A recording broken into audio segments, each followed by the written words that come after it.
علی بھائی اگلا سوال ہے کہ وادی جن سے متعلق آپ کا کلپ دیکھ کر دلی خوشی ہوئی کہ کوئی تو ریلیجیس اسپیکر ہے جو لوگوں کو توہمات سے بچا کر صحیح دینی علم سے روشناس کروا رہا ہے اور ساتھ ساتھ اسے سائنٹیفکلی پیش بھی کر رہا ہے۔ برائے مہربانی فرما کر بحر مردار یعنی ڈیڈ سی سے متعلق بھی مسکنسیپشنز موجود ہیں، انہیں بھی دور فرما دیں کہ کیا اس سمندر میں بھی جنات کا اثر ہے جس کی وجہ سے وہاں کوئی مچھلی زندہ نہیں رہ سکتی؟ اور اس سے بڑھ کر حیران کن بات یہ ہے کہ اس پانی میں انسان جسے تیراکی نہیں آتی وہ بھی بغیر تیراکی کے ڈوبتا نہیں ہے، تیرتا رہتا ہے۔ جی اس کی وضاحت کرنا۔ ہاں جی، بات یہ کہ وادی جن کا تو جن پکڑا گیا نا، اللہ کا شکر ہے الحمدللہ۔ ہاں جی، اور اتنے توہمات اس کے ساتھ جوڑے ہوئے ہیں۔ ایک تو کہتے ہیں نا وہ جنات ہیں جی، اس کی وجہ سے وہ گریوٹی کے اپوزٹ چیزیں چڑھتی ہیں، وہ سارا آپٹیکل الوژن ہے۔ اور پھر یہاں تک بنایا ہوا ہے جناب کہ جی وہ روزہ شریف کی طرف ہر چیز جاتی ہے، نیوٹرل کر دیں، تو ظاہر ہے وہ جس طرف اتران ہوگی اسی طرف جائے گی نا۔ وہ دیکھنے میں جو چڑھائی نظر آ رہی ہے نا، وہ بیسیکلی اتران ہے۔ اس کا میں نے بتایا تھا سمپل سا حل ہے کہ جہاں پہ آپٹیکل الوژن موجود ہیں، آپ اسپرٹ لیول لے جائیں وہاں پہ، یا لیول اس کو رکھیں، وہ خود بتا دے گا اس کا ببل کہ کون سی جگہ اونچی ہے کون سی نیچی ہے۔ وہ آنکھوں کا دھوکہ ہوتا ہے جس کی وجہ سے یہ سب کچھ ہوتا ہے۔ تو اب ڈیڈ سی کا بھی جن پکڑ کے آپ کو بتاتے ہیں۔ ڈیڈ سی بھی ایک ٹوٹلی ایک سائنٹیفک فینومینا ہے۔ یہ دنیا میں اللہ تعالیٰ کی قدرت کا شاہکار ہے جی۔ دیکھیں اللہ نے اپنی قدرت کی نشانیاں دنیا میں رکھی ہوئی ہیں نا۔ اچھا، لوگ ان چیزوں کو اللہ کی قدرت کی نشانی کی بجائے کسی چیز کے ساتھ جوڑنے کی کوشش کرتے ہیں۔ چیزوں کی کیا اوقات ہے؟ ڈیڈ سی یا بحیرہ مردار، ویسے اسے سی نہیں کہنا چاہیے، یہ بیسیکلی ایک جھیل ہے جس کی لمبائی آلموسٹ 50 کلومیٹر ہے اور چوڑائی جو ہے یہ 15 کلومیٹر ہے۔ اور دنیا میں سطح سمندر سے سب سے جو نچلی جگہ ہے نا، جس طرح کہ ماؤنٹ ایوریسٹ اور K2 دنیا کی سب سے اونچی جگہ ہے سطح سمندر سے، دنیا میں سطح سمندر سے سب سے جو نچلی جگہ ہے نا وہ ڈیڈ سی ہے۔ 1400 فٹ سی لیول سے ہی نیچے ہے۔ اور اس سمندر کی جو گہرائی ہے نا، کوئی اتنی زیادہ نہیں ہے باقی سمندروں سے کمپیئر کریں۔ ہمارے دریاؤں کے اعتبار سے دیکھا جائے تو بہت زیادہ ہے، 600 فٹ سے لے کے 1000 فٹ تک ویری کرتی ہے مختلف جگہوں کے اوپر۔ اب رہا مسئلہ، اس میں کوئی چیز زندہ نہیں رہتی ہے اور انسان ڈوبتا نہیں ہے۔ ایسا بھی نہیں انسان ڈوبتا نہیں ہے، انسان اگر یوں کر کے ایسے کر کے لیٹے نا اور اس کا سرفیس ایریا بڑھ جائے پھر نہیں ڈوبتا۔ اگر سیدھا جائے گا تو ڈوب جائے گا، رسک بھی نہ لوی ہو، ہمیں بے فکر ہو کے چھال مار دو تو جا کے جنت ہی نکلو، ایسے نہیں ہوگا۔ یعنی اگر آپ اپنا سرفیس ایریا، کیونکہ آپ کے اوپر جو قوت اچھال ہوتی ہے نا کسی بھی لیکوڈ کی، فورس آف بوائنسی جسے کہتے ہیں، وہ ڈپینڈ کر رہا ہوتا ہے کہ آپ کا سرفیس ایریا کون سا ہے۔ سرفیس ایریا اگر زیادہ ہوگا نا تو فورس آف بوائنسی اس قابل ہے کہ چیزوں کو فلوٹ کرنے میں مدد دے دے۔ اسی لیے آپ دیکھتے ہیں کہ بحری جہاز نہیں ڈوبتے اور سوئی ڈوب جاتی ہے۔ سر سوئی بھی نہیں ڈوبے گی، آپ سوئی کو زمین پہ یوں چپٹا کریں اور اس کی ایک چھوٹی سی پلیٹ بنا کے اس کو رکھیں ذرا پانی پہ، کیونکہ اس کی سرفیس کی جو ایریا وہ بہت تھوڑا ہوتا ہے، اس کی وجہ سے اس پہ جو فورس آف بوائنسی لگ رہی ہے وہ اس قابل نہیں کہ اس کو تیراکی کروا سکے، فلوٹ کروا سکے۔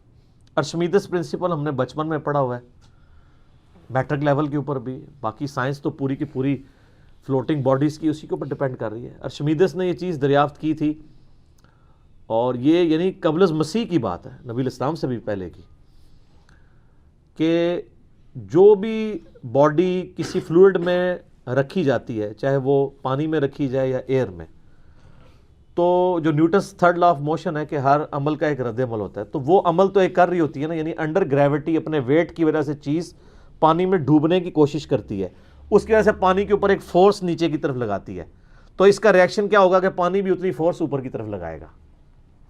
اسی پرنسپل کے اوپر آپ کے جہاز بھی اڑ رہے ہیں۔ اب وہ جو پانی اوپر کی طرف فورس لگا رہا ہے، اگر تو وہ کم ہے اس کے ویٹ سے تو وہ چیز ڈوب جائے گی، اور اگر وہ اس کو بیلنس کیے ہوئے ہے تو وہ چیز فلوٹ کرے گی۔ بحری جہاز اس لیے فلوٹ کرتے ہیں، ان کا ایریا دیکھیں نا کتنا بڑا ہوتا ہے، ایک جگہ پہ وزن نہیں ہے۔ ویسے تو آپ ایک کوائن رکھ دیں میٹل کا وہ ڈوب جائے گا، بحری جہاز کیوں نہیں ڈوبتا؟ وہ تو ہزاروں ٹن وزنی ہوتا ہے، اس کا سرفیس ایریا بہت زیادہ ہوتا ہے، اور اس کے اوپر جو وہ انجیکٹ ہو رہی ہوتی ہے فورس نیچے سے، اس کا جو سینٹر ہے اسے کہتے ہیں سینٹر آف پریشر. جس طرح سینٹر آف گریوٹی ہوتا ہے نا کسی چیز کا مرکز اس کے میس کا، تو جو فورس پانی لگا رہا ہے اس کا سینٹر آف پریشر ہے. اگر centre of gravity centre of pressure سے نیچے ہو تو چیز ڈوب جائے گی، اگر centre of gravity centre of pressure سے اوپر ہو تو چیز تیرنا شروع کر دے گی. یہ سمپل سی ایک چیز ہے. اور وہ فورس کتنی لگتی ہے وہ ارشمیدس نے کیلکولیٹ کی تھی کہ جو چیز پانی میں رکھی جاتی ہے وہ جتنا پانی ڈسپلیس کرتی ہے، یعنی آپ کوئی چیز پانی میں رکھے تو اس کے سے پانی سائڈ پہ ہٹتا ہے نا، تو جتنا پانی وہ ہٹاتی ہے نا اس کا جو وزن ہے نا اس کے برابر اس کے اوپر فورس لگتی ہے، وہ کیلکولیٹ ہو جاتی ہے. یہ سمپل ایک چیز ہے. تو بحر مردار میں بھی یہ نہیں ہے کہ آپ چھلانگ مار دیں تو آپ بچ جائیں گے، نہیں. آپ اگر یوں کر کے لیٹے نا تو پھر اس کی گریوٹی اتنی ہے کہ وہ آپ کو تیرنے میں مدد دے گی، کہ ڈینس پانی ہے. عام پانی جو ہے اس کی اسپیسیفک گریوٹی ہوتی ہے 1 kg پر لیٹر، یعنی 1 لیٹر پانی ہو نا اس کا وزن 1 کلو گرام ہوتا ہے. یہ سٹینڈرڈ مانا گیا ہے. دودھ جو ہے نا وہ کلو میں نہیں لینا چاہیے، کیونکہ دودھ بھی آلموسٹ 90% پانی ہوتا ہے نا، خود بھی، باقی 10% آپ لوگ ڈال دیتے ہیں، کچھ بھی ہے تیرے محبوب کی امت سے. تو اس لیے وہ کلو بھی دودھ ہو یا کلو لیٹر دودھ ہو تو وہ برابر ہوگا. لیکن اگر ایکچولی دیکھا جائے نا تو دودھ کو زیادہ ڈینس ہے اس کی نسبت. تو 1 لیٹر جو دودھ ہے نا اس کا وزن 1 لیٹر پانی سے زیادہ بنتا ہے، 1 کلو نہیں بنتا، اس سے تھوڑا سا اوپر بنے گا. لیکن ہم جا کے غلط العام ہم کہتے ہیں 1 کلو دودھ دے دو. تو پانی جو ہے یہ ایک سٹینڈرڈ ہے، اس کی 1 مانے گی ڈینسٹی. اسی سے سب کچھ ماپا جاتا ہے. گولڈ کی جو ہے وہ آلموسٹ 19.3 کے قریب ہے، کتنی زیادہ ہے. اس طریقے سے یورینیم کی بھی 19 یا 18.7 اس کے قریب ہے. اور لیڈ کی 11 ہے، یعنی لیڈ جو ہے وہ 11 ٹائمز وزنی ہے پانی سے. وہ بچپن میں وہ کہتے تھے نا جی 1 کلو روئی زیادہ ہوتی ہے یا 1 کلو لوہا، تو لوگ کہتے تھے جی 1 کلو لوہا نہیں، دونوں برابر ہوتے ہیں. ہاں والیوم روئی کا زیادہ ہوگا، وزن دونوں کا برابر ہوگا. اس کو یوں سمجھیں کہ اگر ایک کوائن گولڈ کا لیا جائے اور ایک کوائن لیا جائے لوہے کا ایک سائز کا، تو گولڈ والے کا وزن لوہے والے سے ڈبل ہوگا، لیڈ کا 1.5 گنا ہوگا، کیونکہ وہ زیادہ ڈینسٹی ہے اس مٹیریل میں، اس وجہ سے. تو اب بحر مردار میں آ جائیں. بحر مردار کا جو پانی ہے نا جی وہ پانی اس میں 10 ٹائمز زیادہ نمکیات ہیں ایز کمپیئر ٹو باقی پانیوں کے. اس وجہ سے اس پانی کی جو ڈینسٹی ہے وہ 1.24 ہے. عام پانی کی کتنی ہے 1، تو عام پانی سے 1.25 گنا زیادہ وہ ڈینس گاڑھا ہے. تو اس کی وجہ سے اگر آپ یوں کر کے لیٹتے ہیں تو وہ چونکہ تھوڑا گاڑھا ہے، ویسے تو آپ کو کوئی شہد کی بھی کوئی ایک نہر بنا دی جائے اس میں بھی یوں کر کے لیٹ دیں تو آپ نیچے نہیں ڈوبیں گے، کیونکہ وہ تو اس سے بھی زیادہ ڈینس ہے. ٹھیک ہے. تو اسی طریقے سے اگر آپ کو کوئی تھک سا ملک شیک بنا دیا جائے، اس کی کوئی جھیل بنا دی جائے تو اس میں بھی آپ نہیں ڈوبیں گے، لیکن گاڑھا سا ہو. تو لیکن اگر آپ اس میں پاؤں رکھیں گے تو سیدھے نیچے جائیں گے، ورنہ دل تو سب سے زیادہ تھک ہوتی ہے. تو دل میں بھی اگر آپ نے بچنا ہے تو آپ لیٹ جائیں، پھر آپ بچ سکتے ہیں. لیکن اس ٹائم ہوش ہی نہیں ہوتی، لیٹنے تک بندہ پہنچتا ہی نہیں، پہلے ہی دس جاتا ہے بیچ میں. سیدھے جائیں گے تو نیچے ہی جائیں گے، بلکہ اوپر جائیں گے. تو یہ بحر مردار کے اندر اس وجہ سے لوگ، اور یہ آپ یوٹیوب پہ ویڈیوز دیکھیں گے رکھی ہوئی ہیں، لوگ جو ہیں وہ وہاں پہ پکنک منانے کے لیے جاتے ہیں. یہ بحر مردار جو ہے نا جی یہ جھیل جارڈن اور اسرائیل کے بارڈر پہ ہے، اور دونوں کی ٹورزم کی جو کمائی ہے نا اس کا ایک اچھا خاصا حصہ یہاں سے آتا ہے. اسرائیل والوں نے بھی اس کے ساحل کے اوپر یا اس کے کنارے پہ ہوٹل بنائے ہوئے ہیں، پوری دنیا سے لوگ جاتے ہیں تجربہ کرنے کے لیے. اور ظاہر نمکیات والا پانی ہے، جسم کے لیے جلد کے لیے اچھا بھی ہے وہ. اور جارڈن کے بھی ہوٹل بنے ہوئے ہیں، یوٹیوب پہ آپ جائیں تو کئی قسم کی ویڈیوز رکھی جس پہ لوگوں نے پریکٹیکلی فزیکلی تجربہ کر کے، اور اس میں احتیاط کریں جو مردوں والی ویڈیوز ہیں وہی دیکھیں، ورنہ تو عورتوں کی بڑی عجیب و غریب ویڈیوز بھی کھل جاتی ہیں. تو اس میں انہوں نے پورا وہ کر کے تجربہ کر کے بتایا ہوا ہے، اور کہ بھی کتنا یہ ڈینس ہے اس کا پانی کہ بندہ نہیں ڈوبتا. چونکہ اب نمکیات بہت زیادہ ہیں تو کوئی زیر اس میں مچھلی، مگرمچھ تو ویسے ہی میٹھے پانی کا جانور ہے. اچھا مزے کی بات بتاؤں، ڈیڈ سی جو ہے نا، اس کو جو دریا فل کرتا ہے نا آ کے، وہ جارڈن ریور ہے، اس کا پانی میٹھا ہے. یہ اتنا زیادہ نمکین ہے، جنات کی وجہ سے نہیں، بیسیکلی اس کی بیسمنٹ میں ایسی راکس ہیں اور ارد گرد ایسی راکس ہیں جو نمک کی راکس ہیں. آلموسٹ 2.3 کلومیٹر ڈینس پوری لیر چٹانوں کی جو ہے نا زمین کے اندر تک وہ نمکیات کی ہے. تو اس میں جب پانی آ گرتا ہے وہ نمک گھلتا رہتا ہے، اس کی وجہ سے اس کے نمکیات بڑھتے رہتے ہیں بڑھتے رہتے ہیں بڑھتے رہتے ہیں.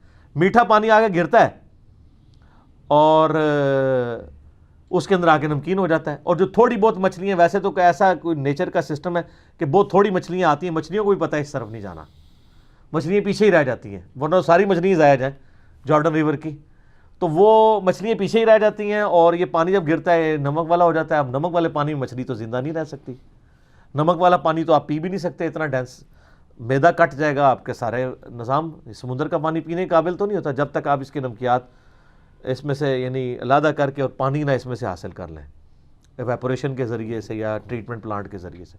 تو اس وجہ سے یہ نمکین ہے. وہاں پہ کوئی جنات کا اثر نہیں ہے، وہ نمکیات والی چٹانیں ہیں، وہ گھل گھل کے اس میں شامل ہوتی رہتی ہیں، اس کی وجہ سے وہ نمک والا پانی اتنا ڈینس ہے. وہاں پہ کوئی مچھلی زندہ نہیں رہتی.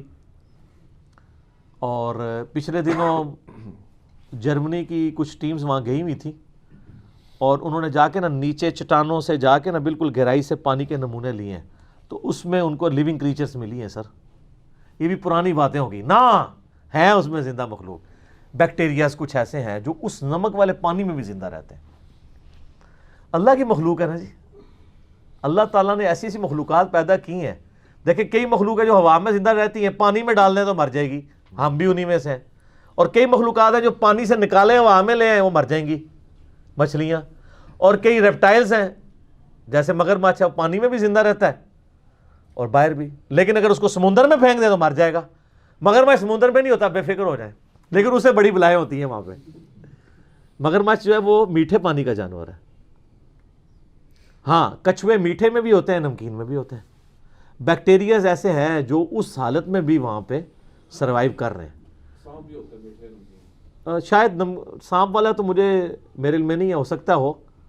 وہ اتنے زیادہ یعنی ڈینس ماحول کے اندر کوئی سانپ اگر سروائیو کرتا ہے تو وہ بڑا وہ کٹر قسم کا سانپ ہوئے گا پھر. ہاں جی، تو اس قسم کی یعنی وہاں پہ یہ وجہ. اچھا اب ویسے جارڈن نے نا 2018 سے ایک پروجیکٹ شروع کیا ہے، اس کی پہلی فیز 2021 میں کمپلیٹ ہونی ہے، جس میں وہ کر رہے ہیں کہ اس سمندری جھیل کے پانی کو نا نارمل پہ لے کے آ رہے ہیں. ویسے ان کو نقصان ہی ہونا ہے اس چیز کا، نارمل پہ لے آئیں گے تو وہاں ٹورسٹ نہیں جائیں گے. وہ یہ کر رہے ہیں کہ اس میں سے نمکیات حاصل کر کے بیچیں گے، باقی پانی اس میں جو ریور کا آ رہا ہے اس کو اس طریقے سے وہ آتا رہے. ویسے بھی اس کی لائف کم ہوتی جا رہی ہے، یعنی آج سے 20 سال پہلے جدھر تھی وہ جھیل، وہ اگر 60-70 کلومیٹر پہ پھیلی ہوئی تھی، اب آلموسٹ 50 کلومیٹر پہ رہ گئی ہے. وقت کے ساتھ ساتھ اس کا پانی کم بھی ہو رہا ہے، کیونکہ آپ کو پتہ ہے نا انوائرمنٹ کے اندر تبدیلیاں آتی رہتی ہیں. اس کی وجہ سے یعنی وہ آپ اگر نیچر کے ساتھ اس طرح کھلواڑ کرتے رہیں گے تو وہ ایکو سسٹم برباد ہو جاتا ہے، اس کی وجہ سے ہی ہو رہا ہے. بہرحال یہ اللہ تعالیٰ کی قدرت کا شاہکار ہے جی ڈیڈ سی، اور یہ فزیکل فنومینا آف نیچر سے جڑا ہوا ہے. میں بار بار کہتا ہوں قرآن صرف 2 علوم کو مانتا ہے، یا ریویلڈ نالج کو جو وحی کا علم ہے، یا ایکوائرڈ نالج کو، the knowledge obtained through observations and experiments. ان 2 کے علاوہ کوئی بھی آپ کو علم پیش، کسی بھی ان 2 پہ جو چیز پوری نہ اترتی اور آپ کو کوئی پیش کرے تو آپ اس کے کوئی ماننے کے پابند نہیں ہے. اور عین ممکن ہے کہ وہ جھوٹ ہی بول رہا ہو، جیسا کہ کالی بلی راستہ کاٹ دے. نہ وہی تصدیق کرتی ہے نہ سائنس کہ نحوست ہوگی. آئینہ ٹوٹنا نحوست ہے، گھر کی منڈیر پہ کوا بیٹھے تو مہمان آئیں گے، جوتی پہ جوتی چڑھ جائے تو آپ کا سفر لکھا ہوا ہے. یہ سب کی سب چیزیں توہمات ہیں، یہ نہ ریویلڈ نالج میں ہیں نہ ایکوائرڈ نالج ہیں. گورے کو آپ نہیں منوا سکتے کالی بلی راستہ کاٹ دے تو نحوست ہے، وہ نہیں مانے گا. تو اسی لیے ڈاکٹر اقبال کے جو 6 خطبات ہیں نا، religious thoughts, reconstruction of religious thoughts in Islam, اس میں انہوں نے ایک بات لکھی ہے کہ the inner core of present western civilisation is Quranic. وہ کہتے ہیں اس وقت جو ویسٹرن سویلائزیشن کی انر کور ہے وہ قرآنک ہے, کیونکہ وہ لاجک پہ چلتے ہیں. اور قرآن کہتا ہے وَلَا تَقْفُ مَا لَيْسَ لَكَ بِهِ عِلْم إِنَّ السَّمْعَ وَالْبَصَرَ وَالْفُؤَادَ كُلُّ أُولَٰئِكَ كَانَ عَنْهُ مَسْئُولًا. اے انسان کسی چیز کی پیروی اس وقت تک مت کر جب تک تجھے ڈیفینیٹ علم اس کے بارے میں نہ حاصل ہو جائے. بے شک کان, آنکھیں اور عقل, دل یا دماغ, کوئی بھی چیز, اس کے بارے میں تم سے پوچھا جائے گا کہ تم نے ان چیزوں کو یوز کر کے, علم حاصل کر کے صحیح بات تک پہنچنے کی کوشش کیوں نہیں کی. پھر آپ یہی کہیں گے کہ جی وہ ایک گائے جو ہے اس کا سینگ جب تھکتا ہے دوسرے پہ اٹھاتی ہے تو زلزلہ آتا ہے, تو اس کی تو کوئی دلیل نہیں ہے. تو سائنس بتائے گی نا. اچھا یہ سائنس کو آپ یہ سائنس کو کافروں کا علم نہیں ہے, یہ اس ورلڈ کا, فزیکل ورلڈ کا نالج ہے, جس ورلڈ کا کریٹر گاڈ ہے, اللہ تعالیٰ کا قول ہے قرآن, اور اللہ کا فعل ہے یہ ساری کائنات. اللہ کے قول اور فعل میں تضاد نہیں ہوتا. اسی لیے قرآن حکیم میں کئی سائنٹیفک فیکٹس ایسے ہیں جو اب آ کے ریویل ہوئے ہیں. پرانی سائنس جو اسٹیبلش نہیں تھی وہ ان کے خلاف تھی, اب وہ مان رہی ہے اس کو. تو اسٹیبلش سائنس میں کہہ رہا ہوں, مثلا اسٹیبلش سائنس یہ ہے کہ پٹرول کو اگر آگ پہ پھینکا جائے تو آگ نہیں بجھے گی اور بھڑک اٹھے گی, یہ اسٹیبلش سائنس ہے. نیکڈ یورینیم کو ہاتھ لگائیں گے تو کینسر کاز ہو سکتا ہے, یہ اسٹیبلش سائنس ہے. اسٹیبلش سائنس, ہائپوتھیسز, یہ تھیوریز کی بات نہیں کر رہا سر. یہ فزیکل فنامنا آف نیچر اتنے محکم ہیں قوانین قدرت کہ حضرت ابراہیم علیہ السلام نے اللہ کے ایک ہونے کی دلیل ان کو پیش کیا تھا نمرود کے سامنے کہ میرا رب وہ ہے جو مشرق سے سورج نکالتا ہے, تو اگر رب ہے تو مغرب سے نکال. یہ physical phenomena of nature, definite محکم قوانین قدرت کی مثال دی تھی. تو کوئی بھی دنیا میں آپ کے پاس بات آئے تو دو نالج پہ اس کو چیک کرنا ہے, دو میں سے ایک بھی اس کی تصدیق کر دے تو وہ ڈیفینیٹ ہے, یا ریویلڈ نالج اس کی تصدیق کرے یا ایکوائرڈ. اور اگر خدا نہ خواستہ کوئی ایسی سچویشن آ جائے کہ ریویلڈ اور ایکوائرڈ نالج ٹکرا جائیں تو پھر آپ ایکوائرڈ نالج کو چھوڑیں گے, ریویلڈ نالج کو لیں گے, کیونکہ ایکوائرڈ نالج بہرحال انسانی کوشش ہے, بعض اوقات وہ چیزیں وقت کے ساتھ ساتھ انسان لرن کرتا ہے. تو کئی ایک چیزیں جو پرانے سائنٹسٹ کو نہیں معلوم تھیں نہ ہمارے بزرگوں کو معلوم تھی. ٹھیک ہے, ویسے اس سائنس کے علم نے ہمارے بزرگوں کے ساتھ بھی بہت برا کیا ہے, اور انہوں نے کیا کرنا تھا, زیادہ میرے وجہ سے برا ہو گیا کہ میں نے وہ چیزیں پبلک کے سامنے رکھ دیں کہ آپ لوگوں کا یہ دعویٰ ہے کہ ہمارے بزرگ جو ہیں یہ مسلح اٹھاتے ہیں تو نیچے ساتوں زمینیں دیکھتے ہیں, اور اوپر نگاہ اٹھاتے ہیں تو لوح محفوظ تک چلے جاتے ہیں. تو آپ کے بزرگ جو ہے وہ تیل کیوں نہیں زمین میں دریافت کر سکے؟ تیل تو 250 سال پہلے سر ایڈون نے دریافت کیا ہے پنسلوینیا امریکن اسٹیٹ میں, 1853 میں پہلا کنواں نکلا ہے. تو وہ کسی رحمت اللہ علیہ کسی بزرگ, ویسے یہ لگا ہے کہ اس کی مٹھی داڑھی تھی, سر ایڈون دی مٹھی داڑھی ہے پوری, اور رکھی ہے نا یوٹیوب پہ ہوتی ہیں تو دیکھ لو. تو یہ اس نے دریافت کیا, آپ لوگوں نے تو دریافت نہیں کیا. یہ پہلے جو جس تیل کا ذکر ملتا ہے نا ہمیں احادیث کی کتابوں میں, وہ تو زیتون کا تیل, سرسوں کا تیل, کھانے والا تیل, وہی دیوں میں بھی استعمال ہوتا تھا, اور وہی جو ہے وہ کھانے کے لیے بھی استعمال ہوتا تھا. اب رہا کہ نبی علیہ السلام کو اللہ تعالیٰ نے کیوں نہیں سکھایا, اس لیے کہ نبی علیہ السلام ہمارے دنیا کے امام, دنیا کے سائنٹیفک فیلڈ کے اعتبار سے امام نہیں, ہدایت کے امام بنا کے بھیجے گئے ہیں. اور مسلم شریف میں 4 حدیثیں ہیں, انتم اعلم بامر دنیاکم, دنیا کے کاموں کو اپنے تجربے سے تم مجھ سے بہتر سمجھتے ہو. اور اس میں الفاظ ہیں کہ جو چیز میں اللہ کے ریفرنس سے تمہیں بتاؤں اس کو اسی طریقے سے رہو, جو میں اپنے ایکسپیرینس سے تمہیں کوئی بات بتاؤں تو وہ تم خود دیکھ لیا کرو, کیونکہ اپنے کاموں کو بہتر سمجھتے ہو. کیوں؟ وہ اس حدیث میں تھا کہ بیسیکلی نبی علیہ السلام نے وہ گرافٹنگ کرتے ہوئے دیکھا تھا, پیوندکاری کھجور کی ہو رہی تھی. آپ نے کہا اگر یہ نہ کرو تو کیا ہے, تو فصل کم ہوگی. تو انہوں نے کہا یا رسول اللہ, آپ نے فرمایا میں نے منع نہیں کیا تھا, میں نے صرف پوچھا تھا کہ اگر نہ کرو تو کیا ہے, تو فصل کم ہو گئی. تو آپ نے فرمایا تم دنیا کے کاموں کو بہتر جانتے ہو, کیونکہ نبی علیہ السلام کا سارا ایکسپیرینس جو ہے وہ بھیڑ بکریاں پالنے کا تھا, یہ نہیں تھا. اور یہ دیکھیں یہ نبی علیہ السلام کی کتنی حق گوئی ہے, اور اس پہ صحیح مسلم میں آپ کو باب ملے گا کہ کن کاموں میں نبی علیہ السلام کی اطاعت واجب ہے, کس میں نہیں ہے. وہ نبی علیہ السلام خود کلیئر کر گئے. تو خام خواہ ان چیزوں میں, لیکن آپ کا تو بزرگوں کے بارے میں دعویٰ ہے کہ وہ اتنی دور دور دیکھتے ہیں, ٹھیک ہے, اور سب کچھ جناب ان سے چھپا ہوا نہیں ہے, اور کہتے ہیں نہیں مسلح اٹھاتے ہیں سونے دی کانا ہی کانا. ایک کانا ہی کانا نہیں تے لوگوں نے چندے کیوں مانگ دے ہو, پھر پاکستان دا قرضہ ہی اتار دو یار, ایک بزرگ دا مسلح چوک کے. کچھ بھی نہیں ہو سکتا سر, دنیا بقدر ایفرٹ ہے, ایفرٹ پٹ کرنی پڑے گی. اور میں آپ کو بتاؤں, میں تو گورنمنٹ سے کہتا ہوں کہ ایک بار یہ ایفرٹ پرفارم کر دی جائے کہ یہ جو کہتے ہیں نا بزرگ اڑ لیتے ہیں, بزرگ یہ کر لیتے ہیں, ان ساروں کو منار پاکستان پہ چڑھائیں اور سارے میڈیا کو سامنے بلائیں کہ یہ دیکھو کیڑا کیڑا اڑتا جے, اڑ کے کتنے پہنچے گا, لینڈ کتنے کرے گا, ظاہر آخرت ہی جا کے لینڈ کرے گا. اور یہ جو ان کے اتنے دعوے دار بنے, میں ان کو بھی کہتا ہوں, آپ لوگوں کو اپنے بزرگوں پہ اتنا اعتماد ہے نا, تو ہم آپ کو اپنے بزرگوں سمیت بوئنگ 747 پہ بٹھاتے ہیں اور پائلٹ کو کہتے ہیں تو بھائی بسم اللہ پڑھ کے نا پیراشوٹ کھولتے نکل. بزرگ جو ہے نا کاکپٹ ہی جا کے نا وہ جہاز اڑا کے دسن, جو نگاہ مار کے اڑانے نے, اور سیٹ تے بیٹھ کے بھی نہیں اڑا سکتے. تو ان کے اپنے مرید بھی بیٹھنے سے انکار کر دیں گے, ان کو پتہ ہے کہ کہیں اور ہی لینڈ کرے گا جا کے. آپ لوگوں کو دوسری طرف لگایا ہوا ہے. ٹھیک ہو گیا.